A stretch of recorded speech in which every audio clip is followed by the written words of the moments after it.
Autour d'un pancake. Autour d'un pancake.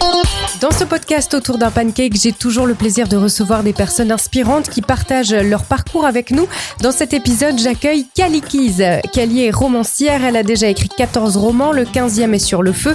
Elle va nous expliquer comment on se lance dans l'écriture d'un roman, comment se passe l'édition d'un roman aussi, et vous pourrez même peut-être vous lancer vous-même dans l'écriture de votre livre, puisqu'elle donne des ateliers d'écriture sous différentes formes. C'est parti! Autour d'un pancake. Parce que c'est plus convivial que papoter. Salut Cali! Salut Cindy! Comment est-ce que tu as décidé de te lancer dans cette aventure de l'écriture? Alors je sais pas si j'ai vraiment décidé, j'ai un peu l'impression que ça m'est tombé dessus... je dirais pas par hasard, parce que moi j'ai beaucoup écrit pour la presse écrite d'abord, parce que pour moi c'était un peu la seule manière de vivre de l'écriture. Quand j'étais à l'école encore, j'avais 16 ans et on devait faire un stage pré-professionnel. Je me suis dit j'adore écrire, je voulais être prof de français avant. Ok. Et finalement l'écriture a toujours fait partie de ma vie quand même, mais sans jamais que j'ai eu l'idée de partir dans le roman. Mm-hmm. Pour moi, c'était pas possible. C'était un peu, les romanciers, les écrivains, c'est une caste à part qui est réservée à des gens un peu bizarres ou artistes en tout cas. Et jamais je me suis dit je serais artiste dans ma vie. Donc j'ai commencé par la presse écrite, puis au fur et à mesure où je travaillais pour la presse, je me suis dit je sentais qu'il me manquait de la créativité en fait dans ce que je faisais. Et j'ai un peu cherché, on va dire, autour de moi qu'est-ce qui pourrait m'apporter cette créativité qui me manquait dans la presse écrite. Mm-hmm. Et petit à petit, j'ai commencé à écrire des premières fictions, une première nouvelle. Ok. Tout en me disant qu'un roman, ça allait être hyper compliqué à écrire. Surtout parce que je savais pas du tout comment on se lance là-dedans, justement, parce que autant d'autres formes d'art, on peut les apprendre, autant l'écriture, jamais j'ai eu un peu cette idée qu'on pouvait apprendre à écrire un roman. Ouais. Tu vois, et puis finalement, j'ai commencé mon premier roman. J'avais, je crois, 25 ans. J'étais complètement paumée, je savais pas quoi faire, je savais pas comment écrire, comment tenir une intrigue sur plusieurs pages, tu vois. Ouais. Donc j'avais plein de bonne volonté, mais aucun outil vraiment pour le faire. Et je suis partie à Paris pour faire des études.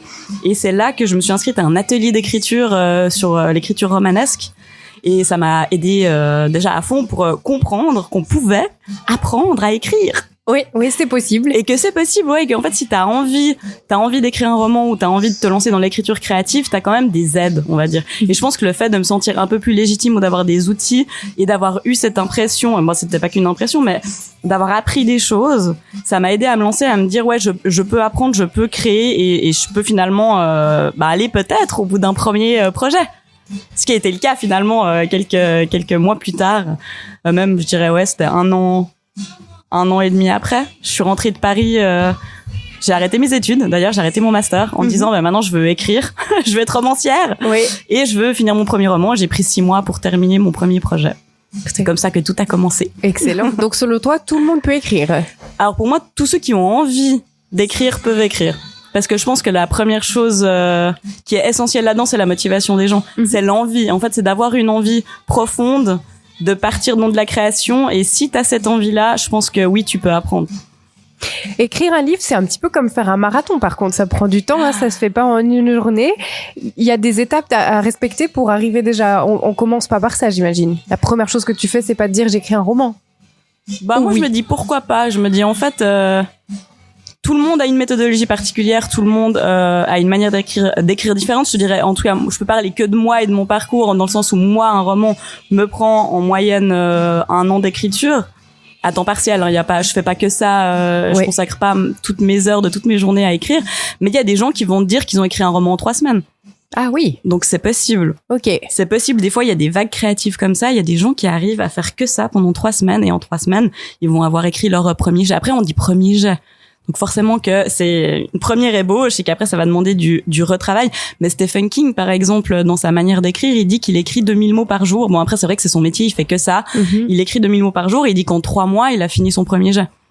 Ouais, c'est vrai que c'est très rapide. C'est hyper rapide. Après, c'est vrai que je pense qu'aussi plus t'as cette habitude, plus ça va être simple, en tout cas, de te mettre à écrire et d'avoir une méthodologie de travail. Parce que je pense que c'est ça qui pêche un peu au début quand tu commences. En tout cas, moi, c'était mon problème. Au début, j'avais aucune méthodologie. Je travaillais à côté, je rentrais le soir, fallait encore que j'écrive. Des fois, pendant 2-3 semaines, je touchais pas mon texte. Mm-hmm. Et puis, je pense que c'est ça le plus compliqué au début, c'est de te prendre du temps pour ton projet. Oui. et aussi d'avoir des outils comme je dis, moi c'est valable que pour moi parce qu'il y a des gens qui font complètement l'inverse puis ça marche aussi. Donc il y a pas une bonne manière de faire, mais c'est vrai que moi quand je commence un projet, je vais d'abord réfléchir à mon intrigue ou à la quête de mon personnage, je vais faire une ébauche de mes personnages, c'est qui, c'est quoi, qu'est-ce qu'ils veulent, quelles sont leurs blessures, enfin je vais travailler sur mes personnages et sur l'objectif de mes personnages. Qu'est-ce qu'ils ont envie de réaliser, comment ils vont évoluer, quels sont leurs problèmes de base et comment ils ont envie d'améliorer leur vie par exemple, tu vois. Et comment tu trouves tes idées de personnages, ça te vient là comme ça pendant la nuit? Souvent, ouais, alors ça j'aimerais tellement. Il y a des auteurs qui disent oui mais moi je note mes rêves et j'ai des réponses dans mes rêves. Chez moi ça m'est jamais arrivé. J'aimerais bien que ça m'arrive, ça serait magique, c'est le côté magique comme ça. Alors moi c'est souvent, en fait je pars souvent d'une thématique qui m'intéresse, d'un sujet. Avant de créer un personnage, je vais me dire justement on en parlait avant toutes les deux sur mon roman sur les tornades. J'adore les phénomènes climatiques, ce genre de choses, donc je vais me dire c'est un sujet que j'ai envie de creuser. Puis comment je vais le faire? Moi, je vais les creuser ça à partir des personnages que je vais inventer. Donc, je vais prendre un sujet que j'aime, je vais créer mes personnages en fonction du job que ça demande ou de l'univers que ça demande, et petit à petit, je vais tisser des liens ou des fils avec ces personnages qui, en fait, sont aussi une forme de prétexte pour m'intéresser à des sujets. Oui, oui. Et puis après, finalement, le personnage, c'est toujours le plus important. Donc, une fois qu'ils existent vraiment, c'est comme si j'avais des potes dans ma tête que je rencontre tous les jours, tu vois, et que j'apprends à connaître. Et tu peux en faire ce que tu veux, donc c'est ça la magie aussi. C'est génial. Franchement, c'est génial. En fait, en écriture, je trouve que t'as pas de contraintes, t'as pas de cadre. T'as surtout un côté magique qui arrive justement quand t'as créé des personnages. Là, tu parlais des idées. En fait, pour moi, les idées viennent parce que je me mets au travail. C'est pas l'inverse. C'est pas parce que j'ai une idée que je vais écrire, mais c'est en me mettant au travail que je vais avoir des idées. Donc tu vois, c'est marrant parce que les idées comme ça, elles viennent pas. Ça arrive de temps en temps, je me balade ou je suis sous la douche, puis j'ai une problématique d'écriture qui me tourne dans la tête depuis plusieurs jours ou un blocage. Je sais que je vais poser les choses et tout à coup, j'aurai une résolution parce que j'y ai réfléchi beaucoup avant. Mais sinon, mes idées viennent principalement parce que j'ai décidé de me mettre sur une table avec mon ordinateur et me dire maintenant je travaille. Ok.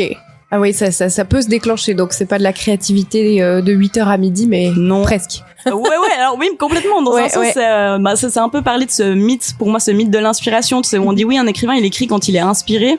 Mais pour moi, en tout cas, ça a jamais marché comme ça, parce que si j'écris quand je suis inspirée, je vais écrire 2 fois par an, ce qui est nettement pas assez pour écrire un roman. Donc c'est vraiment le fait de me mettre au travail qui va générer mes idées. Et est-ce que tu mets un petit peu de toi dans tes personnages? J'aimerais bien dire non, mais oui. Je pense qu'on met tout le temps un peu de soi, ou en tout cas de soi, pas forcément de notre parcours de vie, mais en tout cas des émotions qu'on a ressenties. Je pense que peu importe ce que tu fais vivre à tes personnages, tu vas t'inspirer de tes émotions. Donc que ça soit de la tristesse, de la colère, du bonheur, de la joie, de l'envie, de la jalousie, peu importe, toutes les émotions humaines, en fait, pour moi, c'est ça ta matière. Quand t'es romancier, tu vas t'inspirer de ça, même si, tu peux créer un personnage qui a vécu un drame que toi t'as pas vécu, mais tu vas t'identifier à son drame en fonction des émotions que le personnage traverse. Oui. Donc forcément qu'il y a une part... Puis souvent, alors quand même, mes personnages sont romanciers et ils ont le rêve d'écrire des romans. Donc forcément, il y a toujours une petite partie. Il y a une petite partie de ce rêve que je nourris moi-même et qui m'aide aussi à travailler finalement. Est-ce que tu fais des fois vivre à tes personnages des choses que toi tu oses pas faire ou que tu aimerais faire mais que t'as pas forcément les moyens Bien sûr. Souvent, ça me fait beaucoup rire. J'avais une fois dans un de mes romans, il y a un personnage qui restait enfermé dans le château de Versailles. Et c'est des trucs comme ça, je trouve ça tellement drôle. Je me dis mais jamais j'oserais, ou qui va essayer une armure pour voir qu'est-ce que ça fait d'être dans une armure. Des trucs que j'oserais jamais faire, mais je trouve ça hyper cool de mettre en scène des scènes, mais surtout des scènes qui moi me font rire et où je m'imagine mais ça serait tellement cool d'oser faire ça. Et moi, je sais que je n'oserais jamais le faire. Peut-être heureusement, parce que les gens me prendraient complètement pour une tarée, mais je sais pas. Du coup, tu vis ça un peu par procuration. Ouais, exactement. Exactement. C'est comme des voyages où c'est vrai que le fait le fait de tout plaquer pour écrire, je l'ai fait aussi. Donc ça, c'est un truc, j'aime bien aussi montrer des choses, donner du courage un peu aux gens en disant oui, c'est peut-être pas ça que t'oserais faire si t'étais trop dans le rationnel. Mais qu'en fait, la vie, des fois, alors, je dis c'est facile à dire, c'est des fois facile à dire, pas facile à faire, mais d'essayer de faire des choses que t'as pas l'habitude de faire. Ou des fois de laisser tomber, des vieux schémas dans lesquels t'es juste par peur. Puis dire, mais en fait, essaye. Moi, c'est vrai qu'alors, pour le coup, dans l'écriture, j'ai beaucoup essayé de faire des choses un peu tarées, genre d'écrire à des éditeurs sur Facebook ou d'écrire à des journaux pour leur dire, j'aimerais bien venir chez vous parce que je suis en train de créer un personnage qui est journaliste, puis j'aimerais voir comment ça se passe. Ah oui. Tu vois, des trucs comme ça. Et en fait, ce qui est génial, c'est que quand t'oses faire ça, si tu le fais aussi avec bienveillance et avec une forme aussi je dirais pas de naïveté, mais de gentillesse et de juste d'expliquer pourquoi tu le fais, bah les gens souvent ils sont hyper gentils derrière, ils sont hyper choux, puis ils vont t'encourager en disant mais c'est super ce que vous faites, ben venez, on va vous montrer des trucs.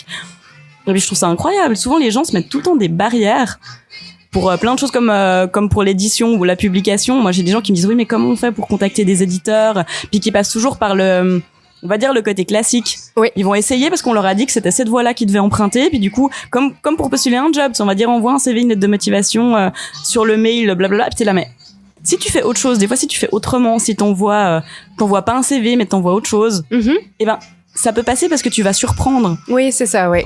C'est pas dans la pile. Exactement, c'est pas dans la pile. Et je trouve pour l'édition où tous les rêves qu'on a envie de réaliser, c'est cool des fois d'essayer d'autres choses, d'autres chemins. Puis ça peut souvent mener à des trucs incroyables, quoi. Moi, je suis allée boire une fois une bière à Montréal quand je suis partie en vacances là-bas avec une éditrice que je connaissais pas du tout, mais que j'avais en contact Facebook. Puis je lui ai dit, une fois, j'aimerais bien bosser avec un éditeur à Montréal. Je vais venir en vacances. Je peux vous inviter à boire un verre? Oui. Et elle a dit oui. Alors, on a encore pour l'instant jamais travaillé ensemble et ça remonte à un petit moment. Mais je trouve génial parce que les gens, souvent, ils sont réceptifs à ça. Oui. Puis ça te fait aussi des belles rencontres. Exactement. Puis même si je me dis toujours, c'est peut-être pas pour aujourd'hui, mais c'est une graine que tu plantes et puis c'est un lien que t'as avec des gens qui vont se souvenir aussi de ce moment-là, puis de l'approche qui est pas conventionnelle, mais qui est hyper sympathique, quoi. Tu as donc déjà écrit 14 romans, là le 15e est en gestation, en préparation. Oui. Alors écrire c'est une chose, mais ensuite tu en as parlé, il faut trouver un éditeur. Est-ce que c'est quelque chose de difficile à faire ou le premier à qui on écrit dit oui? Alors c'est possible que le premier dise oui. Parfois ça peut prendre beaucoup de temps et c'est vrai que alors de ce que j'ai comme retour, souvent c'est pas évident, surtout pour le premier, de trouver un éditeur parce que souvent quand on commence on est inconnu. Souvent aussi les premiers manuscrits, il faut pas se mentir, ils sont pas forcément publiables. Moi je me dis encore que mon premier roman aurait pas dû être publié dans l'état où il a été publié.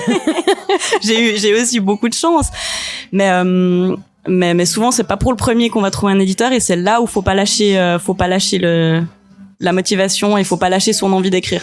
Là j'écoutais, je t'en parlais avant, mais j'écoutais des podcasts de Joël Dicker qui expliquait quand même qu'il avait écrit 5 romans qui ont jamais trouvé preneur avant d'être publiés pour la première fois. Et souvent ce qu'on oublie c'est que le premier roman que tu édites n'est pas le premier roman que tu as écrit en tant qu'auteur, parce que forcément tu apprends, c'est un métier. Donc en fait se dire que non oui trouver un éditeur c'est pas toujours facile. Mais je dis toujours aux gens c'est faisable, mais si jamais quelqu'un vous dit non, faut surtout pas se décourager, il faut continuer sur les projets numéro 2, numéro 3, numéro 4 jusqu'au moment où vous allez défoncer la porte et on va vous dire oui. Et après là je fais une petite parenthèse digression, mais tu me dis si je m'emballe et si je parle trop. Mais aujourd'hui parce que j'ai tendance à beaucoup parler quand on me lance sur le sujet, il y a l'auto-édition aussi qui marche très bien. Et c'est vrai que c'est une vraie volonté des fois d'auteur de se dire j'ai envie de tout gérer. Donc j'ai envie moi-même d'avoir le contrôle sur la phase d'écriture, de correction, de gestion du texte et de gestion de la publication. Par contre, si tu fais ce choix-là, c'est vrai qu'il faut très bien s'entourer pour que ton texte soit d'une qualité professionnelle. Oui. Mais c'est vrai que c'est pas parce que on te dit non dans le milieu de l'édition traditionnelle que aujourd'hui tu peux t'as pas d'autre voie, disons, qui s'ouvre à toi. Oui, parce que l'éditeur, il va pas seulement imprimer ton livre, il y a un gros travail autour avec lui. Énorme travail. Des fois, on minimise, mais c'est plutôt bon signe. Moi, je trouve génial quand un éditeur te dit, écoute, là, on va travailler ton texte. Le but, c'est qu'il soit le meilleur possible, puis qu'il fonctionne le mieux possible. Donc, c'est vrai que c'est un travail à deux. Et moi, souvent, quand j'ai reçu mes textes, ça dépend avec quel éditeur on travaille. Mais j'avais une éditrice, mais exceptionnelle, mais quand elle me renvoyait mon texte, j'avais envie de tout jeter par la fenêtre. Il y avait du rouge partout, des remarques partout. Je me disais mais en fait j'ai fait de la merde, c'est pas possible, c'est nul, mais pourquoi ils acceptent de me publier, ça a l'air d'être nul. Et en fait tu retravailles, tu recommences, et l'écriture c'est toujours ça aussi, toujours retravailler, clarifier, s'améliorer. Faut pas avoir peur de bosser beaucoup.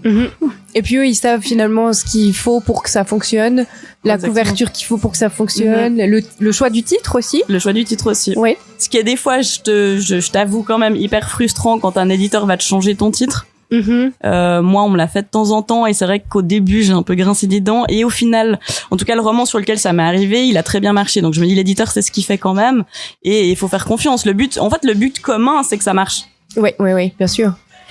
Et tu l'as dit tout à l'heure, toi, t'es partie à Paris faire un atelier d'écriture, et aujourd'hui, t'es merveilleuse, tu le proposes ici en Suisse. Oui. Mais oui, parce que j'ai tellement appris, et je me suis justement tellement rendu compte que ça pouvait rassurer les gens. d'avoir des outils en fait, et qu'il y a vraiment des outils qui existent, qui peuvent nous aider en fait à nous lancer dans l'écriture, dans la structure, dans la création de personnages. Que oui, j'ai lancé moi-même mes ateliers, ça fait 10 ans maintenant que j'ai animé mes premiers ateliers, que je continue toujours parce que j'adore faire ça. Alors des ateliers thématiques ou sur la création tout court de romans et sur la romance, ça me tient vraiment à cœur, c'est un genre que moi j'apprécie beaucoup. Comment on écrit une histoire d'amour, les sentiments, donc tout ce qui est un peu moi je trouve ça beau, les histoires d'amour. C'est mignon, mais en même temps je trouve ça aussi compliqué, l'amour.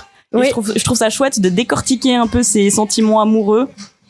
Et donc je propose aussi des ateliers d'écriture sur la romance à Appris, à côté de Lausanne, pour les gens qui ont envie de découvrir comment on écrit une histoire d'amour. Donc ça, c'est une partie des ateliers. Tu proposes aussi des ateliers pour les jeunes. Oui.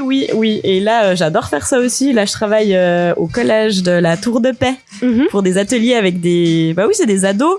Les ados, ils sont chouchous, ils ont en 12 et 15 ans. Et franchement, les faire écrire, c'est un sacré challenge. Oui. Parce que des fois, je vois que partir dans la créativité, c'est quelque chose dont ils n'ont pas forcément l'habitude. Et autant il y en a qui sont hyper motivés, autant pour certains c'est un peu plus compliqué de s'y mettre, mais en fait ils sont tellement drôles, mais moi ils me font mourir de rire. Des fois je donne des consignes puis ils vont m'écrire de ces trucs, genre l'autre jour je faisais un atelier sur la description. Et puis je leur disais imaginez que vous arrivez sur une île déserte, qu'est-ce qu'il y a sur cette île, et bref. Et il y a une jeune, elle m'a écrit nous on a créé des sirènes mangeuses de garçons parce que comme ça nous fera des vacances. Et je les trouve juste tellement drôles. En fait, quand tu les laisses créer, des fois ils ont des idées mais incroyables. Faut juste s'ouvrir à ça finalement. Exactement. Faut juste leur dire, j'ai l'impression qu'ils ont du mal à se dire que tout est possible. Genre en fait, il y a pas de cadre, dans un sens vous pouvez faire ce que vous voulez, et puis c'est un espace de création de liberté qui est génial. Oui. Et par contre, quand je vois, il y en a aussi qui me font un peu mal au cœur parce que je vois que c'est compliqué pour eux des fois justement de créer, d'écrire, de se motiver en fait à faire quelque chose.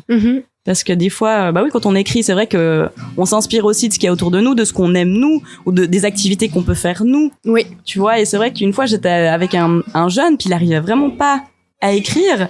Puis je lui disais, mais par exemple toi, qu'est-ce que t'aimes faire? Puis il me disait rien. J'ai dit, mais quand tu rentres chez toi, tu fais quoi? Il me disait rien. Oui. Et il me disait, est-ce que tu fais du sport ou de la musique? Non. Et puis il me disait, mais le seul truc que je fais en arrivant chez moi, c'est de regarder TikTok, quoi. Ah ouais. Puis j'étais là, mais comment on fait quand on est confronté à des jeunes comme ça pour réussir à les motiver un peu, tu vois? Donc c'est vrai que ça pose des vrais questionnements sur, je trouve, les jeunes, leur envie, leurs rêves. Il y a aussi un truc qui revient tout le temps, moi, qui me questionne beaucoup. J'allais pas dire qui me choque, mais qui me questionne, c'est que quand je leur demande, ou même leur personnage, c'est quoi l'objectif de votre personnage, par exemple, quand on crée le personnage? Et puis il y en a beaucoup qui me disent, oui, devenir riche. Ah oui. Genre le but ultime c'est de devenir riche. Je suis là mais comment il va faire ça et pourquoi, surtout qu'est-ce qu'il veut faire, qu'est-ce qu'il aime faire avant de dire l'objectif final c'est d'être riche, ça a pas trop de sens en fait, juste d'avoir de l'argent. Bref, du coup j'essaie de les questionner aussi vraiment sur cette envie. S'ils mettent ça c'est parce que eux-mêmes j'imagine aussi ont cet objectif de dire moi j'ai envie d'être riche donc mon personnage veut être riche, puis de questionner ce qu'il y a derrière en fait. Et je trouve que c'est génial parce que ça te permet de poser des questions sur même eux, leurs rêves, leurs objectifs via la création, tu vois. Donc c'est hyper intéressant. Il y a presque une petite volonté thérapeutique là derrière, ou peut-être pas une volonté, c'est pas le bon mot, mais je pense de compréhension de soi aussi, tu vois, beaucoup. Et moi de toute façon je suis persuadée que l'écriture ça a aussi un gros côté thérapeutique, hein. Même quand on part dans la création, il y a toujours des choses qu'on va creuser en nous, qu'on essaye de comprendre, qu'on essaye d'analyser juste pour mieux vivre. Oui. Et je pense que l'écriture pour ça, c'est un biais génial. D'ailleurs, c'est prouvé après, même pas forcément sur du roman, mais si t'écris pour toi, juste d'écrire tes émotions, d'essayer d'analyser ce que tu vis, ce que tu ressens, ce que tu penses, ça diminue ton stress et ça peut réduire ton anxiété. Donc il y a un vrai côté, un vrai côté thérapeutique dans l'écriture. Ouais. Donc écrivez, c'est bien. Écrivez, même pour vous. Même pour vous, que ça soit pas du roman ou autre, mais écrivez pour vous, je pense que ça fait du bien, ça fait du bien à tout le monde. Le journal intime, c'est ça, à la base, écrire ses émotions, écrire ce qu'on a ressenti dans la journée. Ouais. Et puis ça permet de le faire sans crainte, parce que le papier va pas nous juger. Exactement. Ouais, totalement. C'est beau. C'est joli, le papier ne va pas nous juger. Mais c'est vrai, c'est tellement vrai.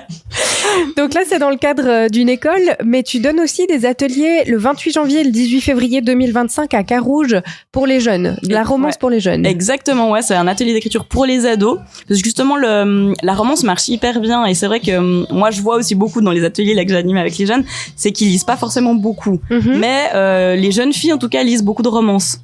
Donc c'est vrai que c'est un genre qui parle aux jeunes, et du coup la bibliothèque de Carouge sait que j'anime aussi pas mal d'ateliers romance dans les bibliothèques, et donc m'a proposé ce projet, et je trouve ça génial. Ouais, c'est dédié aux ados, aux jeunes, pour pouvoir venir découvrir comment on peut structurer, créer des personnages, un couple de héros, héroïnes, comment on les fait vivre, comment on les fait tomber amoureux, quelles sont les scènes clés, tu vois, qu'on met dans une romance. C'est vrai que c'est un genre assez codé, mais je trouve ça presque plus simple aussi de partir, en tout cas pour un premier projet ou pour se lancer dans l'écriture, sur un atelier qui est un petit peu structuré en fonction du code du genre.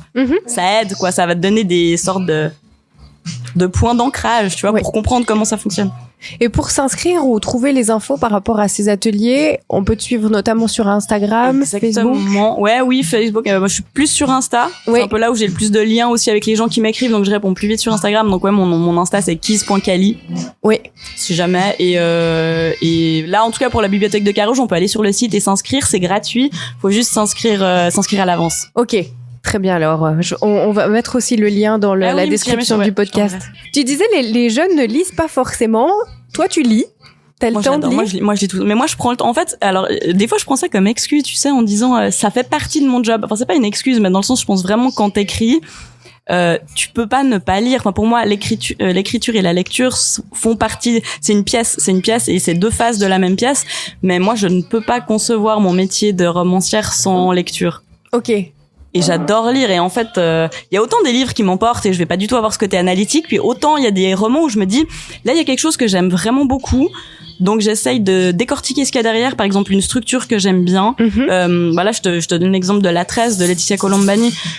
Je sais pas si tu l'as lu, mais ça parle de 3 parcours de femmes, justement entrelacés. L'idée c'est vraiment comme une tresse où il y a 3 parties d'histoire, où on découvre des liens entre elles au fur et à mesure du texte. Et je trouvais que la structure était hyper intéressante. Et c'est typiquement ce que je vais essayer moi de faire dans le roman que je viens de commencer à écrire, donc dans mon 15e roman. Et je trouve ça génial parce que ça t'inspire, ou t'as envie en fait d'essayer quelque chose qui pour toi t'a fasciné, ou t'as trouvé quelque chose d'intéressant, et tu dis mais ça je vais le prendre pour moi, et je vais essayer de le faire parce que je trouve que ça marche hyper bien. Puis c'est aussi des challenges en tant que romancier où tu dis je vais essayer quelque chose que j'ai jamais fait. Oui. Et je trouve ça super. C'est comme quand j'ai commencé à écrire, je lisais beaucoup du Sophie Kinsella.